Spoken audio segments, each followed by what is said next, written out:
The जी होरा show में आपका स्वागत है। हम आपको एक ऐसी कहानी सुनाने जा रहे हैं जो आपके रोंगटे खड़े कर देगी।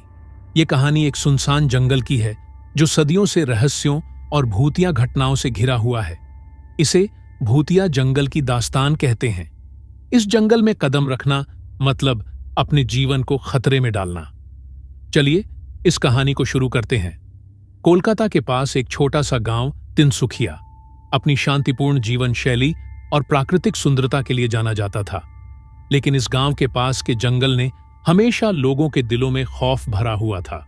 कहते हैं कि ये जंगल रात में जीवंत हो उठता है। वहां से चीखने चिल्लाने की आवाजें आती थीं और कई लोग वहां जाने के बाद कभी लौटकर नहीं आए। गांव के लोग कहते हैं कि इस जंगल में कुछ अलौकिक शक्ति है। कोई इसे आत्माओं का वास कहता था तो कोई इसे काले जादू के अनुष्ठानों का स्थान। इस कहानी की शुरुआत होती है 4 दोस्तों से, राकेश, सिमी, करण और पूजा। ये सभी कॉलेज के दोस्त थे और एडवेंचर के शौकीन थे। एक दिन करण ने गांव के इस भूतिया जंगल के बारे में सुना और दोस्तों को वहां जाने का सुझाव दिया। सिमी ने हिचकिचाते हुए मना किया, लेकिन राकेश और पूजा ने उसे समझाया कि यह सिर्फ एक डरावनी कहानी है। आखिरकार सिमी भी मान गई। रात के समय चारों दोस्तों ने जंगल में कदम रखा। उनके पास टॉर्च, कैमरा और कुछ खाने पीने का सामान था। जंगल के अंदर जाते ही उन्हें अजीब सा एहसास हुआ। वहां की हवा ठंडी और भारी थी। कहीं कहीं पेड़ों के बीच से सफेद धुंध उठती दिख रही थी। रात बढ़ने के साथ जंगल में अजीब अजीब आवाजें आने लगीं। कभी किसी के हंसने की आवाज तो कभी किसी के दौड़ने की। करण ने मजाक में कहा, यार ये तो सच में डरावना है। शायद हमें यहां ज्यादा समय नहीं बिताना चाहिए। पूजा ने एक पेड़ पर एक अजीब सा निशान देखा। निशान किसी रहस्यमय अनुष्ठान का प्रतीक लग रहा था। आधी रात होते होते उनकी टॉर्च अचानक बंद हो गई। चारों को अंधेरे में खड़े रहना पड़ा।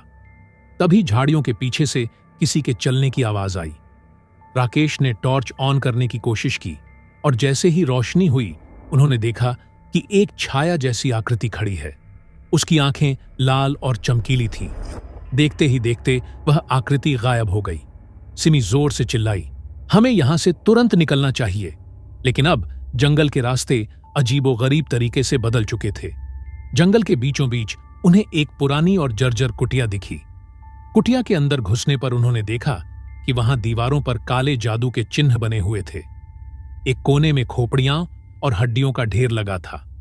तभी दरवाजा अपने आप जोर से बंद हो गया। कमरे के अंदर अजीब सी आवाजें गूंजने लगीं। एक भारी आवाज ने कहा, तुम्हें यहां नहीं आना चाहिए था। अब तुम्हारी मुक्ति नहीं होगी।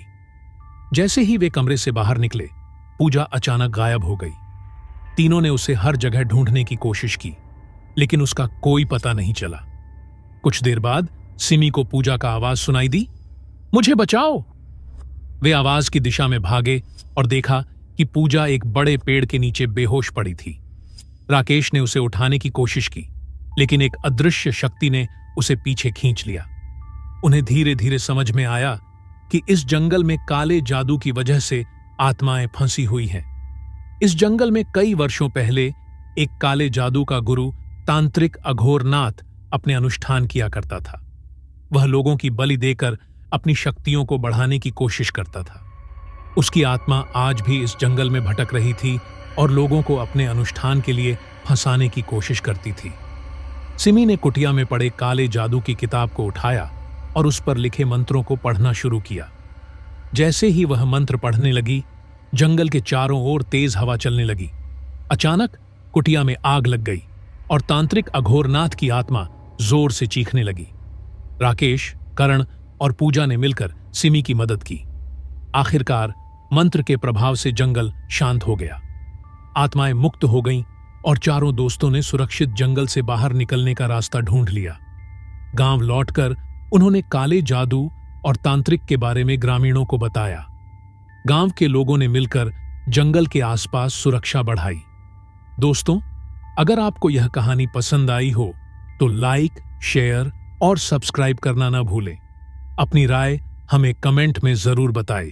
धन्यवाद।